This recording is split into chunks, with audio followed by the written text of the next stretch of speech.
Irmãos queridos, nós vamos abrir a palavra de Deus no Evangelho de Cristo, conforme o relato de Lucas. Lucas, capítulo 3. Lucas, capítulo 3. E nós faremos a leitura do verso 1 ao verso 20. Lucas, capítulo 3, de 1 a 20.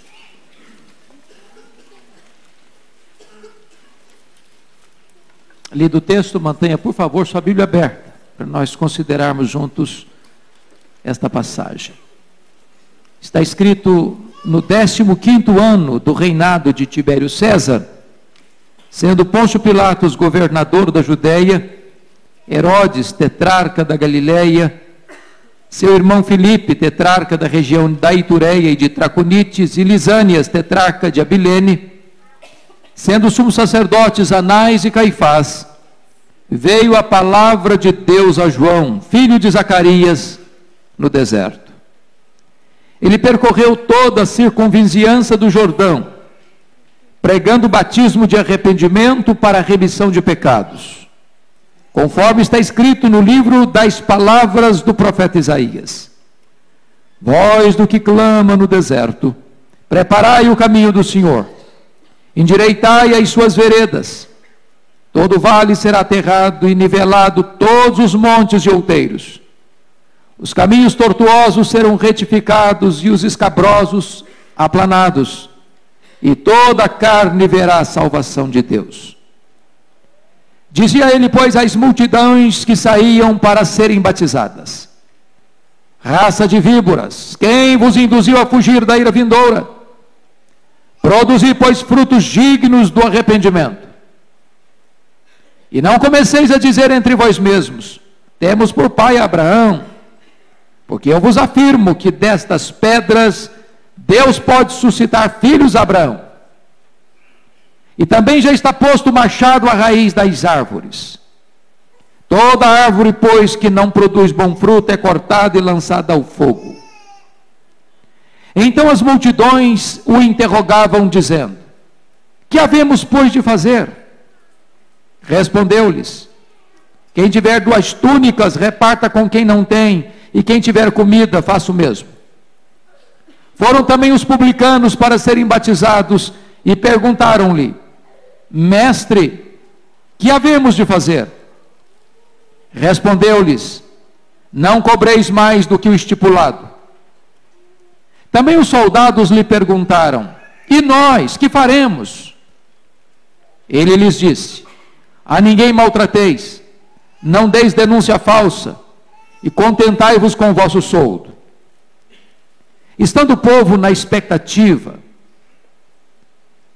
e discorrendo todos no seu íntimo a respeito de João, se não seria ele porventura o próprio Cristo, disse João a todos: eu, na verdade, vos batizo com água, mas vem o que é mais poderoso do que eu, do qual não sou digno de desatar-lhe as correias das sandálias. Ele vos batizará com o Espírito Santo e com fogo. A sua pá ele a tem na mão para limpar completamente a sua eira e recolher o trigo no seu celeiro. Porém queimará a palha em fogo inextinguível. Assim, pois, com muitas outras exortações, anunciava o evangelho ao povo. Mas Herodes, o tetrarca, sendo repreendido por ele por causa de Herodias, mulher de seu irmão, e por todas as maldades que o mesmo Herodes havia feito, acrescentou ainda sobre todas a de lançar João no cárcere. Meus irmãos, nós estamos diante de uma das passagens mais importantes da Bíblia. Lucas está aqui como que recomeçando o registro do seu evangelho, porque dedicou os 2 primeiros capítulos do seu evangelho para fazer um levantamento histórico preciso e meticuloso acerca da infância de Jesus. E nenhum outro evangelista foi tão detalhista e meticuloso nesse registro. Mas o capítulo 2 encerra registrando um fato de Jesus com 12 anos no templo, discutindo com os doutores. A partir daí, os evangelhos cessam de falar sobre a vida de Jesus dos 12 anos aos 30 anos. Há muita especulação sobre onde Jesus esteve, o que ele fez, o que falou nesse tempo. A Bíblia faz silêncio. Prefiro ficar com aquele que diz assim: onde a Bíblia não tem voz, nós não deveríamos ter ouvidos. Então, agora, o capítulo 3 abre com o ministério de João Batista. Agora Jesus já está pronto a iniciar o seu ministério. Está com 30 anos. E a primeira coisa que Lucas tem cuidado de registrar é situar o mundo em que João Batista foi levantado por Deus para pregar o Evangelho, para ser o precursor do Messias, para preparar o caminho do Filho de Deus. E eu chamo a sua atenção para esse tipo de preparação. Se você notar, nos versículos 1 e 2, Lucas cita 7 personagens. 5 deles do mundo político, 2 deles do mundo religioso. O fato de Lucas registrar esses 7 personagens é para dar para nós uma noção clara da decadência, da corrupção, da maldade do mundo na época em que brota o Evangelho, em que as boas novas são anunciadas, em que o Filho de Deus entra no cenário.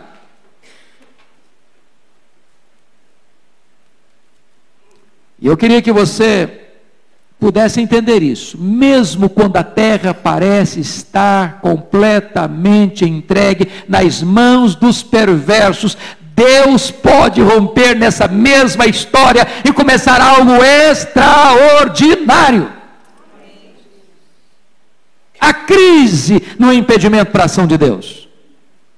Mas eu queria que você então entendesse o que João está dizendo aqui, e vamos olhar esse cenário em que João é colocado. Primeiro, o cenário do império é descrito, em outras palavras, o cenário geral, o cenário mundial.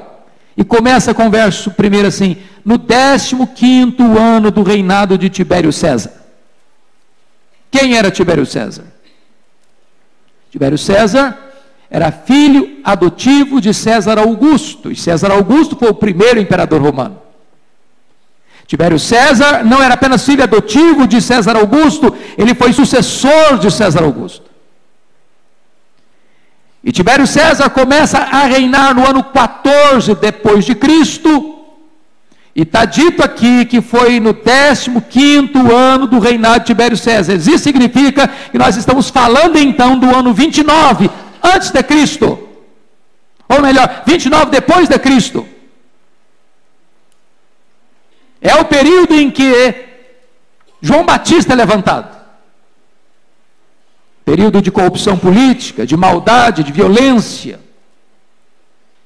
E quando ele fala isso é porque ele está entendendo que o território onde Jesus vai exercer o seu ministério não é mais um país independente, soberanamente, politicamente soberano, mas é um país escravo, cativo, vassalo, província do Império Romano.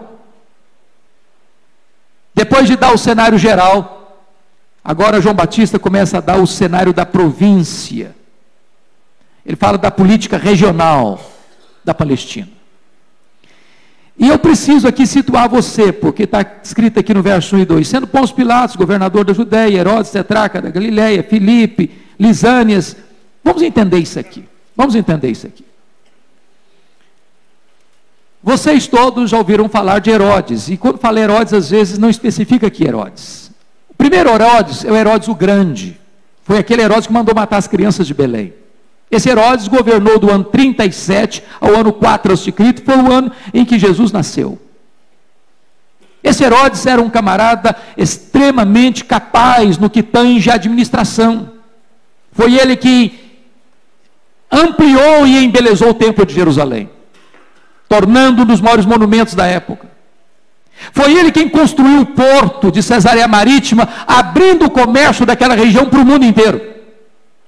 Foi ele quem construiu a fortaleza de Massada. Foi ele que construiu a instância hidromineral de Jericó. Foi ele quem deu grande amplitude à administração romana naquela região. Vocês sabem que a família herodiana não era romana, eles eram descendentes dos edomitas, eles eram idumeus, eram meio aparentados com os judeus. Esse Herodes o Grande era um homem terrível. Para vocês terem uma ideia, ele tinha um medo de perder o poder imenso. Por isso, quando ele se casou com uma mulher chamada Mariana, e ele teve 10 casamentos, com medo de que a família da nobreza da sua mulher pudesse criar qualquer problema, ele mandou matar todos os membros nobres da família da sua mulher. A sua sogra Alexandrina pediu que ele nomeasse Aristóbulo, seu cunhado, como sumo sacerdote, com 17 anos de idade. O menino começou a fazer um bom trabalho, conquistou o povo, e mandou matar o sumo sacerdote Aristóbulo. A sua sogra, com medo, fugiu para o Egito. Ele mandou os seus emissários atrás dela para matá-la no Egito. O César, Tibério César, o melhor anterior a Tibério César, mandou chamá-la a Roma para exortá-lo, com medo de que a sua mulher o traísse na sua ida a Roma, mandou matá-la. 2 de seus filhos foram estudar em Roma. Sua irmã Salomé disse: quando eles voltarem, eles vão estar mais preparados que você, Herodes. Vão tomar o seu trono. Ele mandou estrangular os 2 filhos. Antes dele morrer, ele fez a sua irmã jurar que na sua morte que matasse um membro da nobreza de todas as famílias de Jerusalém, porque queria choro no seu funeral. Quando ele morreu, ele divide o seu território em 4 partes. A primeira parte, a Judéia, Samaria e Edom, ele deu a Arquelau. A Galileia e a Pérea deu a Herodes Antipas. A Itureia e Traconites deu a Herodes Filipe. E ele deu ainda a Bilene, a região mais do norte, a Lisânias. Vamos entender isso aqui. Esse Arquelau que Herodes o Grande deu para o seu filho, Arquelau, esse camarada não foi bem sucedido, foi muito mal no governo. Os judeus escreveram para Roma e disseram o seguinte: nós não aceitamos esse indivíduo aqui, ele é muito ruim de administração, vocês têm que intervir. Roma aproveita o gancho e tira o membro da família Idumeia e bota lá na Judéia, onde estava Jerusalém, um procurador romano, um governador romano, e nomeia Pôncio Pilatos. De tal maneira que a Judéia estava fora do controle da família Idumeia. Pois bem, queridos, nós estamos falando de uma família muito complicada. Nós estamos falando de uma época em que está governando essa província uma família extremamente violenta, sanguinária, corrupta e má. Esse é o cenário que Lucas traça quando Jesus veio ao mundo, quando João Batista iniciou o seu ministério. Depois de traçar esse cenário político amplo e mais específico, geral e da província, agora em terceiro lugar, João Batista vai traçar o cenário religioso. Confira o verso 2 ainda comigo. Sendo sumos sacerdotes Anás e Caifás. E você diz: não estou entendendo. Porque só tinha um sumo sacerdote, não tinham 2, não tinham 3. A religião judaica estava em decadência. Desde que os romanos assumiram o governo daquela região, é que o cargo, a profissão de sumo sacerdote era disputada a ouro. Para vocês terem uma ideia, de Tibério César até esse período, 28 sumos sacerdotes governaram a religião em Israel. O sumo sacerdote era Anás, mas ele tinha sido deposto pelos romanos, mas ele era amado pelo povo, respeitado pelo povo, e esse Caifás é genro dele. E agora, na época em que João Batista é levantado, na época que Jesus dá início ao seu ministério, a religião em Israel está tão corrompida que nós estamos falando de 2 sumos sacerdotes, ambos maus, ambos corruptos. ambos fazendo da religião uma plataforma para se enriquecerem. Pois bem, amados irmãos, eu quero dizer para vocês é que é nesse cenário cinzento, politicamente falando, religiosamente falando, é que Deus levanta João Batista. E aí confira comigo no verso 2, por favor, a palavra de Deus vindo a João. Sendo sumos sacerdotes Anás e Caifás, veio a palavra de Deus a João, filho de Zacarias, no deserto. Isso é tão importante, irmãos, entendermos. Sabem por quê? Porque nós estamos falando que tem 400 anos que o povo jamais tinha ouvido a voz profética, jamais o povo tinha ouvido a voz de Deus. Lá estava o templo, lá estavam os sumos sacerdotes, lá estavam os sacrifícios, lá estavam os escribas, lá estavam os fariseus, lá estavam os saduceus, lá estava todo o aparato religioso, lá estava todo o cenário religioso montado, mas não havia ali a palavra de Deus. O cenário econômico e social era crítico, porque na verdade Roma havia se associado com a religião judaica dos saduceus para fazer o quê? Para explorar o povo, para extorquir o povo, para oprimir o povo. É maravilhoso que é nesse tempo de crise que veio a palavra de Deus a João. E eu quero destacar duas coisas. Primeiro, a maneira incomum. A palavra de Deus não veio a Tibério César em Roma. A palavra de Deus não veio aos Herodes em Israel. A palavra de Deus não veio a Pôncio Pilatos em Cesareia. A palavra de Deus não veio aos sacerdotes saduceus em Jerusalém. A palavra de Deus não veio aos legalistas fariseus em Jerusalém. A palavra de Deus veio a João. Irmãos, muitas vezes Deus não trabalha pela linha oficial. Deus trabalha na paralela. Deus vira a mesa. Deus começa algo com quem você jamais podia imaginar, da forma que você jamais podia imaginar. Veio a palavra de Deus a João. Mas não apenas a maneira incomum, o lugar também incomum, porque o texto diz que veio a palavra de Deus a João, aonde?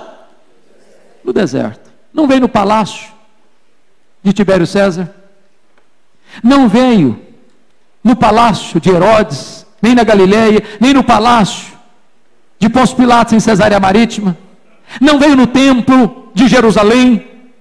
A palavra de Deus veio a um homem estranho, com hábitos estranhos, vestindo-se de forma estranha, com um cardápio estranho, num lugar estranho. Veio a palavra de Deus a João.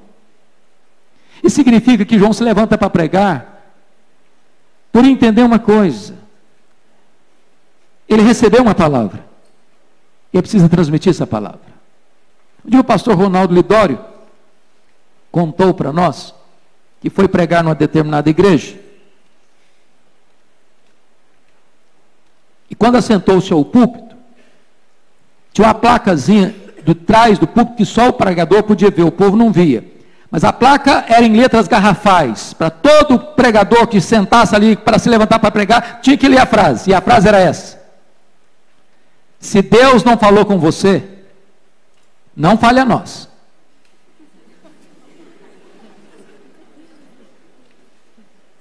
Se Deus não falou com você, não fale a nós. Veio a palavra de Deus a João.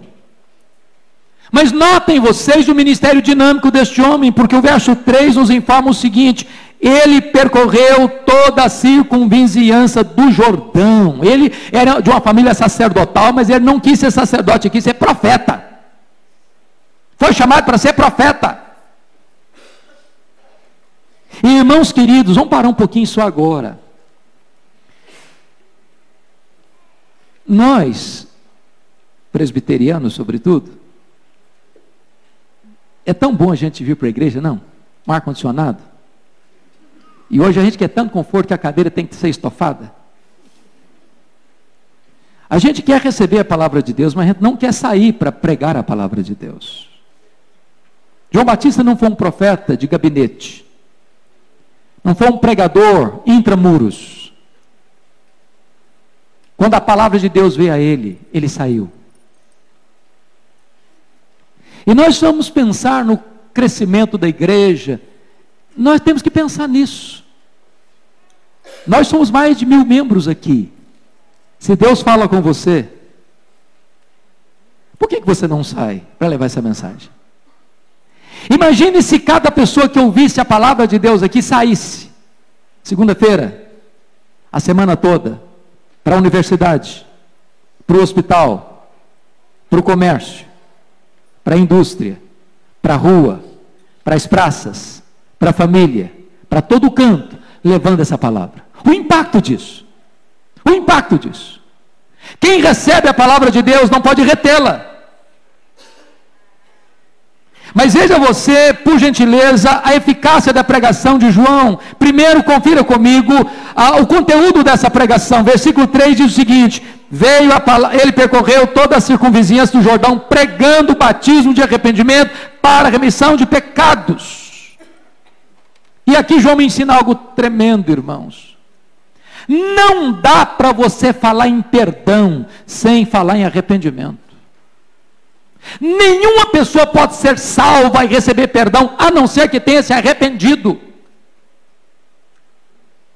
A pregação hoje parece que promete vida eterna para quem nunca demonstrou qualquer sinal de arrependimento. Sem arrependimento não tem perdão, não tem remissão de pecados. A prova de que seus pecados foram perdoados é se você verdadeiramente está triste por causa dos seus pecados, se você está arrependido dos seus pecados, se você não quer mais saber dos seus pecados, se você quer desejar ardentemente largar os seus pecados, abandoná-los e odiá-los e desejar ardentemente santidade. Precisamos reconhecê-los, chorar por eles, abandoná-los e enojarmos-nos deles. Isso é arrependimento. E então recebe-se perdão. Porque falar de perdão sem arrependimento, irmãos, é o evangelho de adesão e não o evangelho da conversão. O evangelho de adesão é aquele que vai a Cristo e ele vai a Cristo para receber as bênçãos.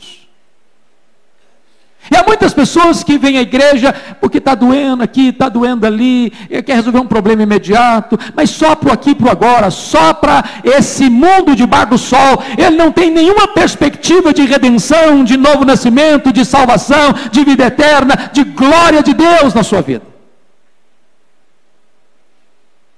Mas vamos ver em segundo lugar o fundamento da pregação de João.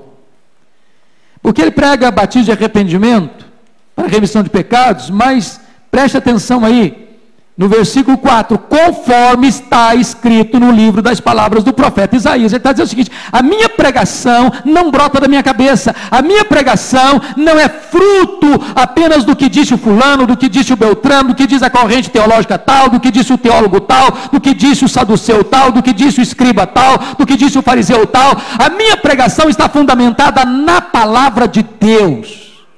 Você não produz a mensagem, você transmite a mensagem. Você não gera a mensagem, você comunica a mensagem. A palavra de Deus é que deve ser comunicada. É isso que João entende. Terceiro lugar, vamos ver a transformação operada pela pregação. E aí, irmãos, notem comigo, por favor, no versículo 4 e versículo 5, a mudança que essa pregação verdadeira do Evangelho produz. Ele diz assim: voz do que clama no deserto, preparai o caminho do Senhor, endireitai as suas veredas. Todo o vale será aterrado, nivelado todos os montes, os caminhos tortos serão retificados e os cabrosos aplanados. O que é importante entender aqui é o seguinte: essa é uma linguagem do império. Quando o imperador ia visitar determinadas regiões, não tinham tantas estradas na época, ele mandava os seus engenheiros abrindo caminhos, abrindo estradas, preparando o caminho para a chegada do imperador. O que João está dizendo é que nós precisamos preparar o caminho do Senhor para que Ele venha.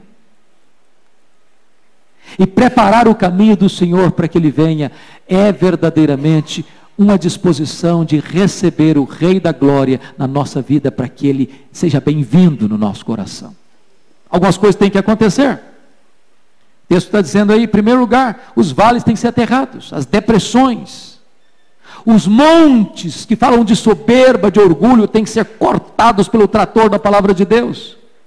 Os caminhos tortos que falam de vida dupla, de vida hipócrita, uma vida aqui diferente daquela dali, uma vida que é diferente em casa, e diferente no trabalho, e diferente na igreja, isso tem que ser endireitado. Caminho escabroso significa fora do lugar, e a hora de você perguntar para o seu coração aqui nesta noite, o que é que na sua vida está fora do lugar? Seu casamento, seu relacionamento com o seu marido, com a sua esposa, com os seus pais, com os seus filhos. O que está fora do lugar na sua vida? A sua vida financeira, a sua vida emocional, a sua vida moral. O que é que está fora do lugar na sua vida que precisa ser colocado em ordem? A pregação do Evangelho vai trazendo as coisas para o seu devido lugar. E aí você vai ver, quarto lugar, a abrangência da pregação de João. Confira comigo o verso 7, que ele fala aí das multidões. Se você ler Mateus vai falar dos escribas, dos fariseus, dos saduceus. Lucas engloba esse time todo e fala de multidões. Mas se você conferir o versículo 12, ele fala dos publicanos. Se você conferir o versículo 14, ele fala dos soldados. A pergunta é: quem eram os publicanos? Os publicanos eram aquelas pessoas que assinavam uma espécie de contrato com a autoridade de Roma, com o propósito de receber de Roma um alvará, uma licença para cobrar impostos. Eles tinham que repassar um valor X para Roma, dos impostos. Só que esses publicanos recebiam esse valor, enviavam para Roma, mas eles cobravam mais e embolsavam o resto. Eles extorquiam o povo. Eles roubavam do povo. Dentre os publicanos existiam o que eles chamavam de maioral dos publicanos. O maioral dos publicanos era aqueles que contratavam outros cobradores de impostos. Eu sou o chefão, eu contrato você vai ser cobrador. Eu sou o chefe de vocês, então vocês cobram a mais, eu sou o líder desse negócio todo. Esse era um Zaqueu da vida. Então veja vocês algo extraordinário. João Batista, que cresceu no deserto, diz Lucas 1,80, cresceu no deserto. Por que cresceu no deserto? A Bíblia não diz muito claramente, mas a minha impressão é que os pais dele já estavam velhos quando ele nasceu.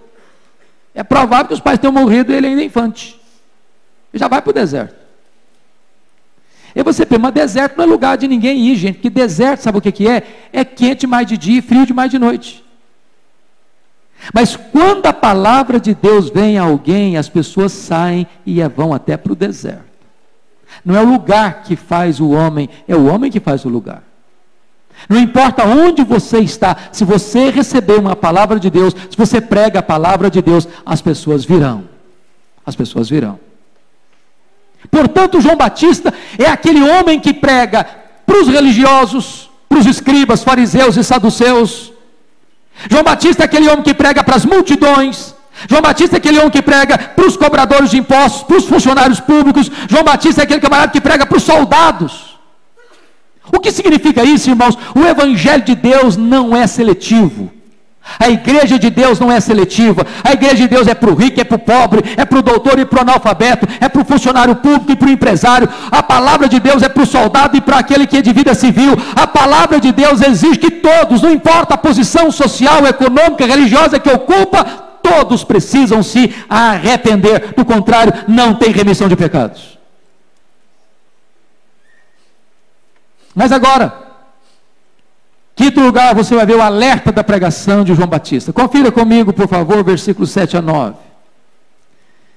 E eu fico pensando, pastor Arival, que se hoje nós pastores usássemos a linguagem do João Batista, eu não sei se as pessoas teriam disposição de nos ouvir. Nós nos dirigimos aos nossos irmãos, meus amados, meus queridos, povo amado de Deus, príncipes. Aí o João Batista vê a multidão vindo, raça de víboras. Já pensou num negócio desse? Que delicadeza. Por que ele diz isso? Porque João Batista percebeu que aquela multidão que estava vinda, e Mateus nos informa que essa multidão é formada de escribas, de fariseus, de saduceus, de toda a nata religiosa de Israel, que tinha toda a pompa, mas não tinha vida. Havia uma desconexão entre o discurso dessas pessoas e a vida delas. Havia uma hipocrisia escondida lá dentro. Irmãos, não tem nada mais perigoso que você pensar que você é um bom religioso, que você é um bom cristão, que você é um bom presbiteriano, que você é um bom evangélico, que você é batuta mesmo, e lá por dentro só tem hipocrisia, não tem nada de autêntico na sua vida espiritual. João Batista, que não tinha nenhum interesse de fazer da pregação uma plataforma de relações públicas, abre o peito e expõe o veneno que aquele povo carregava, o veneno da hipocrisia, o veneno do auto-engano religioso. Segundo lugar, veja você, João Batista começa a falar do perigo do inferno. Não é popular falar de inferno hoje, gente. Olha o versículo 7. Raça de víboras, quem vos induziu a fugir da ira vindoura? Está dizendo o seguinte, olha, tem uma ira para frente aí, viu? Não acerta a vida não para ver o que vai dar. Brinca com Deus para ver o que vai dar. Leva a vida na corda bamba para ver o que vai dar. Mantenha a máscara da hipocrisia para ver o que vai dar. Tem uma ira vindoura. Fuja dela. Ele fala de inferno, o tema dele não é brincadeira não. Terceiro, João Batista demonstra a inutilidade de um arrependimento sem demonstração de frutos. Olha comigo aí o versículo 8. Produzir, pois, frutos dignos do arrependimento. Sabe o que João Batista está ensinando aqui? Não é arrependimento e novamente arrependimento. É arrependimento e fruto de arrependimento. Você conhece aquele tipo de crente que pede perdão para Deus já planejando pecar de novo? Não, eu vou pecar, sabe por quê? Porque Deus é tão misericordioso, então eu estou pedindo, Senhor, me perdoa, mas assim, eu queria fazer de novo, eu vou fazer de novo, eu até planejo fazer de novo. Isso não é arrependimento. É arrependimento e fruto digno de arrependimento. Então, arrependimento que não demonstra mudança é um fajuto arrependimento, é um falso arrependimento. Mais ainda, quarto lugar, João Batista rejeitou a ideia de que se você está ligado a uma pessoa santa, isso salvará você. Olha o que ele está dizendo aí no versículo 8 ainda. E não comeceis a dizer entre vós mesmos, temos por pai Abraão. Sabe por quê? Às vezes a pessoa se esconde atrás disso. Ah, meu pai é um homem de Deus, a minha mãe é uma mulher até de oração. Eu sou presbiteriano desde berço. E outros dizem, eu sou presbiteriano roxo, pode ser roxo. Não adianta nada disso. Não adianta nada disso. Você ser presbiteriano, ser calvinista, ser reformado, ser filho de pai crente, ser filho de Abraão. O que importa não é ter o sangue de Abraão correndo nas suas veias. O que importa é ter a fé de Abraão morando e reinando no seu coração.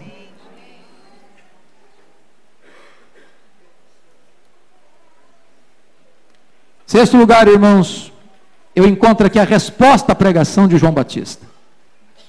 Veja comigo os versos 10 a 14. Sabe o que me impressiona aqui? É que o apelo não partiu do pregador para os ouvintes. O apelo partiu dos ouvintes para o pregador. A palavra de Deus compunge o coração das pessoas. O versículo 10 diz, então como assim? Depois da pregação dura dele. Então, as multidões o interrogavam dizendo, que havíamos depois de fazer? Respondeu-lhes, quem tiver 2 túnicas, reparta com quem não tem, quem tiver comida, faça o mesmo. O que você acha que está por trás disso aqui? Era um período de fartura? De riqueza? De prosperidade? Não. A situação estava muito grave. Tinha gente que tinha 2 túnicas, e esse que tinha 2 túnicas já era considerado rico. E tinha gente que não tinha nenhuma. Tinha gente que tinha comida na despensa por uma semana. Eu já era rico, porque tinha gente que não tinha dispensa de comida na despensa nem para o dia seguinte.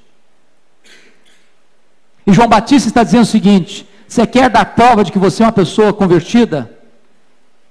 Veja se você é uma pessoa generosa. Ele não está dizendo que é a generosidade que salva, não. Ele nem está dizendo que a generosidade é que perdoa pecados, não. Ele está dizendo o seguinte: que quando você verdadeiramente é uma pessoa arrependida e teve seus pecados perdoados, a evidência disso é que você é uma pessoa generosa com os necessitados. Aí diz o texto, confira comigo, o versículo 12. Foram também os publicanos para serem batizados e perguntaram-lhe: mestre, que havemos de fazer? Respondeu-lhes: não cobreis mais do que o estipulado. Aqui ele está dizendo: olha, vocês não precisam largar a profissão de vocês, não. Vocês podem ser coletores de impostos. Vocês podem ser funcionários públicos. Não tem problema, não. Agora, faça-me o favor de largar essa cultura demoníaca da propina e da corrupção. De querer levar vantagem. Eu imagino João Batista em Brasília.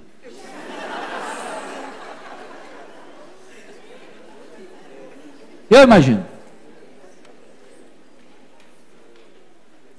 Não cobreis mais do que o estipulado. Para com essa ideia de embolsar. Para com essa ideia de extorquir. Para com essa ideia de levar vantagem. Seja íntegro, seja honesto. É possível ser um funcionário público honesto? É possível trabalhar numa estatal brasileira e ser honesto? É possível ser um político honesto? É possível ser um empresário honesto? É possível ser um funcionário honesto? E deixa eu lhes dizer, cristianismo que não se associa com integridade é um falso cristianismo. Crente que diz que é crente, mas rouba, mais saqueia, mais expolia, mais oprime, mais recebe propina, mais dá propina, mais faz enrolo para ficar rico, ele está demonstrando que nunca passou pelo arrependimento. Aí diz o texto, confira comigo o versículo 14. Também vieram os soldados e lhe perguntaram: e nós, que faremos? E ele lhes disse: a ninguém maltrateis, não deis denúncia falsa, contentai-vos com o vosso soldo. Sabe o que está acontecendo aqui? Os soldados eram, de certa forma, cooptados exatamente pelos cobradores de impostos para botar o cidadão na berlinda. O camarada lá era induzido a pagar mais do que o que devia. O camarada tentava se escapulir e sair daqui e dali. Aí o soldado recebia propina e falava: vai lá e faz uma denúncia dele. Levanta o problema dele, dá uma denúncia falsa, e esse cara vira refém. Há muitas pessoas hoje que vivem desse negócio de destruir reputações, destruidores de reputações, para receber dinheiro. E João Batista não está dizendo aos soldados: não, vocês têm que largar a corporação, não, vocês não podem ser soldados, não, ser soldado não é compatível com a fé cristã, não diz nada disso. Seja um soldado íntegro. Mas aí, amados irmãos, vamos ver a postura do pregador. Chega o verso 15, eu imagino isso, multidões, multidões, porque não fala multidão, fala multidões vindo para o deserto. Isso é encantador. Não tinha tenda, não tinha um galpão, não. Não tinha um templo como esse, com poltronas estofadas e ar-condicionado, não. As multidões estão vindo, as multidões estão vindo, e aí de repente começa um buchicho no meio da multidão, um murmurinho na multidão. Será que porventura não é ele, o Cristo? Será que ele é apenas o precursor, ou é ele mesmo? De repente é ele mesmo. E aqui é um momento delicadíssimo, porque o perigo do pregador querer glória para ele mesmo, o perigo do pregador aceitar glórias para ele mesmo, o perigo do pregador querer ser maior do que de fato ele é, o perigo do pregador atrair para si a glória que só pertence a Jesus, é um risco enorme. E João Batista é muito claro em mostrar o seguinte: eu não sou o Cristo. Eu não sou o Cristo. Aliás, a minha bandeira é essa: convém que ele cresça e que eu diminua. A minha bandeira é essa: eu não sou nem digno de me encurvar, desatar-lhe as correias das sandálias. O meu papel é apresentar Jesus e depois sair de cena. Eu sou apenas a voz, ele é aquele a quem eu anuncio. Eu testifico da luz, mas ele é a luz. Eu posso apontar para eles: eis o Cordeiro de Deus, mas ele é o Cordeiro, não eu. Eu sou amigo do noivo, mas ele é o noivo, e a igreja é sua noiva, não minha. O que João Batista está me ensinando aqui: nenhum crente, nenhum pregador pode querer exaltar-se. Seu papel é exaltar a Jesus Cristo. Mas vamos ver agora, depois da identidade do pregador, a limitação do pregador. Está escrito no versículo 16, João disse a todos: eu na verdade vos batizo com água, mas vem aquele que é mais poderoso do que eu, do qual não sou digno de desatar-lhe as correias das sandálias, e ele vos batizará com o Espírito Santo e com fogo. João Batista aqui está dizendo o seguinte: olha gente, estou pregando para vocês, mas eu sou limitado. Eu sou limitado. Eu só consigo batizar vocês com água, com símbolo. Mas aquele que vem depois de mim é mais poderoso do que eu, e ele batiza com o simbolizado, com o Espírito Santo. O pregador pode anunciar para você a verdade, mas o pregador não pode mudar o coração de quem ouve. O pregador, pastor Arival e eu aqui, podemos ministrar os sacramentos, mas não podemos tornar o sacramento eficaz no coração das pessoas, não podemos aplicar os efeitos no coração das pessoas. O pregador é limitado, mas ele prega aquele que é ilimitado. Ele, Jesus, batiza com o Espírito Santo. Ele não apenas recebe na igreja visível para fazer parte do rol de membro da igreja, ele é o único que introduz as pessoas na igreja invisível, na igreja gloriosa do céu, e escreve o nome no livro da vida.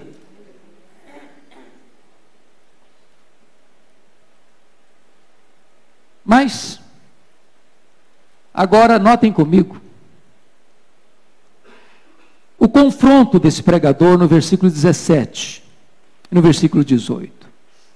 De repente, João Batista, depois que fala de Jesus Cristo que vem para batizar com o Espírito Santo, para introduzir você na igreja de Deus, para dar a você a regeneração, para dar a você poder para pregar, para dar a você capacitação, para purificar a sua vida, ele começa a falar que no final, agora, aqui, nesse momento, a igreja é composta de gente salva, de gente perdida, de trigo e de joio, de cabrito e de ovelha, de gente que parece, mas não é, e gente que verdadeiramente é.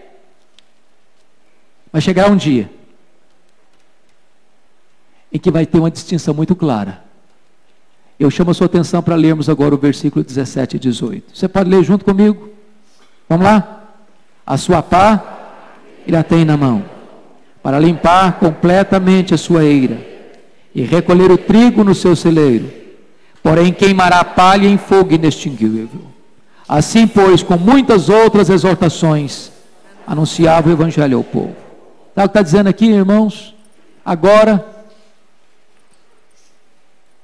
quando o conselho desta igreja se reúne para examinar candidatos à pública profissão de fé e batismo, nem pastor Arival, nem os presbíteros desta igreja têm discernimento suficiente para saber exatamente quem é convertido e quem não é. Ou vocês acham que todas as pessoas que estão nesse auditório aqui, por serem presbiterianas, estão salvas? Ou vocês acham que pelo simples fato de alguém ter recebido a água do batismo aqui, que elas foram batizadas com o Espírito Santo? Ou vocês acham que algumas pessoas aqui, naquele dia, vão ser palha e não trigo? João Batista está chamando a sua atenção e a minha. Quem sou eu? Não há maior perigo para a sua alma do que você estar enganado acerca da sua própria salvação. Não há maior perigo para o seu coração de você pensar: eu sou salvo, e na verdade você nunca passou pelo novo nascimento, você nunca deu evidência de conversão, você nunca produziu frutos dignos de arrependimento. O que ele está dizendo é o seguinte: agora aqui, enquanto a história rola e os anos vão, isso vai acontecer. Vão ter uma igreja onde tem gente salva e gente não salva, mas naquele dia, a sua palha tem na mão para limpar completamente a sua eira e recolher o trigo no seu celeiro, porém queimará a palha, de que maneira? Fogo inextinguível. Alerta para o seu e para o meu coração. Mas em penúltimo lugar, irmãos, eu queria examinar com você a coragem do pregador. Versículo 19 e 20. Mas Herodes, o tetrarca, sendo repreendido por ele, por causa de Herodias, mulher de seu irmão, e por todas as maldades que o mesmo Herodes havia feito, acrescentou ainda sobre todas as de lançar João no cárcere. Vamos entender isso aqui.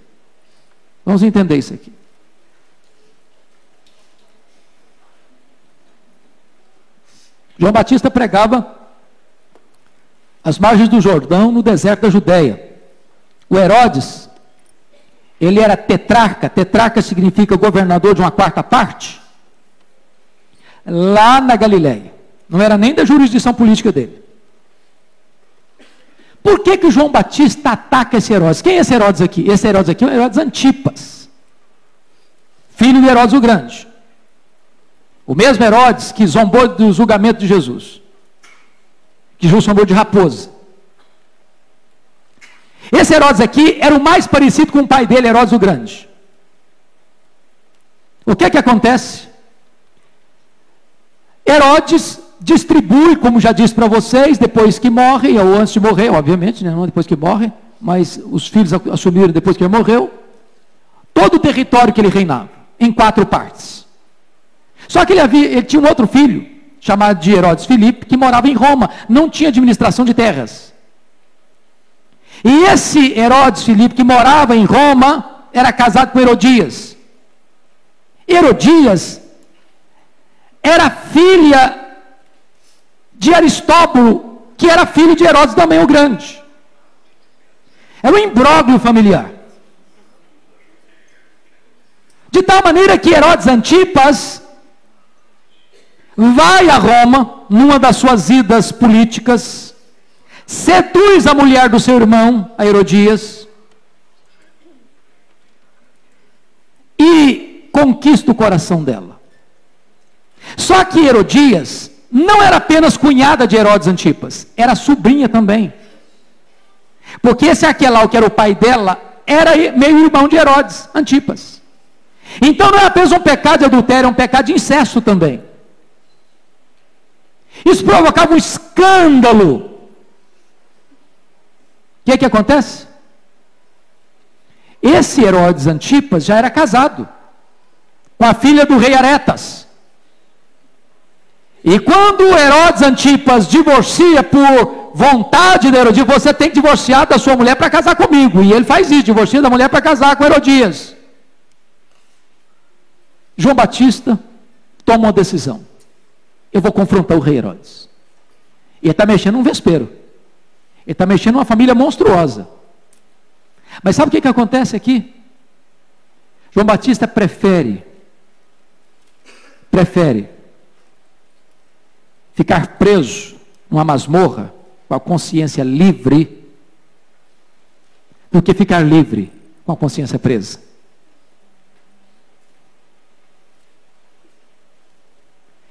Quando você lê Flávio Joséfos, que fazia uma leitura mais política da situação, diz que Herodes mandou prender João Batista porque todo governador, ou todo regente, ou todo tetrarca, ou toda pessoa que lidava com a administração naquele território, temia demais os pregadores populares que ajuntavam em torno de si multidões. Que a motivação de Herodes em prender João Batista na masmorra de Maquerós, lá nas margens do Mar Morto, era por medo de João Batista juntar a multidão e colocar a multidão contra ele. Mas Lucas, que está mais afeito às questões espirituais e morais, diz que o que motivou Herodes a prender João Batista naquela masmorra de Maquerós, lá na região do Mar Morto, foi que João Batista pôs o dedo na ferida e acusou o rei de um pecado que nem político era um pecado apenas moral. Hoje, às vezes, a nossa pregação é tão light, não? Se a gente ousar denunciar os pecados daqueles que governam o nosso país hoje, nos chamam de revolucionários, que é isso? Restrinja-se às quatro paredes. Fale apenas das coisas religiosas. Você já pensou se os púlpitos hoje denunciassem os pecados de Brasília? Destampassem esse fosso? Com a autoridade de Deus, com integridade? O primeiro-ministro da Inglaterra disse certa feita que a Inglaterra estava entrando num processo de decadência moral, porque nos púlpitos não se pregava mais nem sobre o inferno, nem sobre o céu. As nossas pregações são lights. Que tipo de pregação que você gosta que a pessoa saia de bem com a vida. Dá um tapinha nas nossas costas. Falei, foi legal hoje, hein? Você não mexeu comigo. Você não denunciou meu pecado. Posso continuar confortavelmente a minha vidinha. João Batista pegou pesado com Herodes. Não é lícito você possuir a mulher do teu irmão. E, finalmente, eu queria olhar com você sobre o sofrimento do pregador. O versículo 20 nos diz que Herodes, além de todas as maldades que havia feito, porque havia outras além desse casamento ilícito, ele mandou encerrar João Batista no cárcere. E eu fico pensando, meu Deus, que coisa estranha. Porque quando você pensa em sucesso, o que você pensa?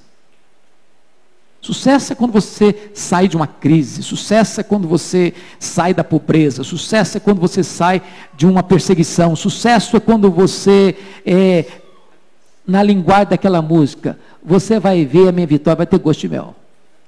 E você que me criticou vai ter gosto de fel. Você vai ver eu lá em cima e vai ficar olhando assim com aquele olhar comprido. Essa é a ideia de sucesso que o mundo passa hoje. João Batista está preso numa masmorra por ordem de um rei adúltero e louco, a pedido de uma mulher adúltera. Mas é nesse contexto que Jesus Cristo disse: dentre os nascidos de mulher, ninguém é maior do que esse homem. Ninguém. Esse homem não é um caniço agitado pelo vento. Esse homem é voz e não um eco. Esse homem que viveu no deserto, que vestiu pele de camelo, que alimentou-se de mel e gafanhotos, esse homem que não frequentou palácios, não se assentou ao redor de mesas nobres, esse homem que teve um ministério curto, teve uma influência permanente. Esse homem que foi executado na terra, foi enaltecido por Jesus. Dentre os nascidos de mulher, não tem ninguém maior do que ele. Ainda que a terra machuque e fira você, o céu indenizará você.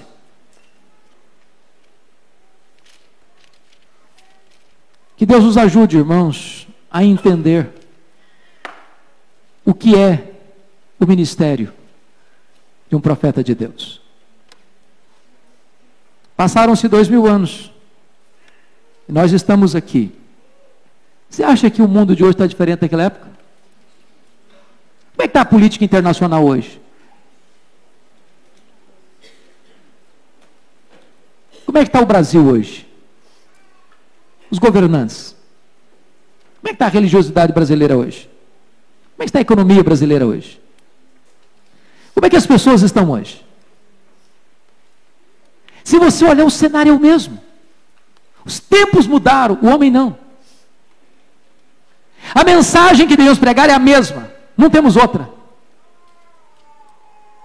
E a mensagem é esta: você precisa se arrepender se você quer ser perdoado por Deus.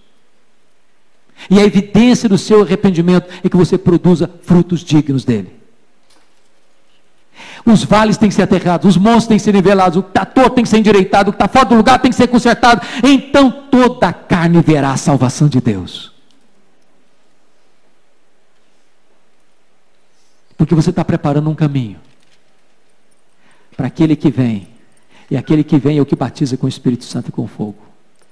Aquele que vem tem a pá na mão e ele vai limpar a sua eira um dia. E eu espero que naquele dia você e eu sejamos trigo em vez de palha. Que Deus nos ajude. Amém.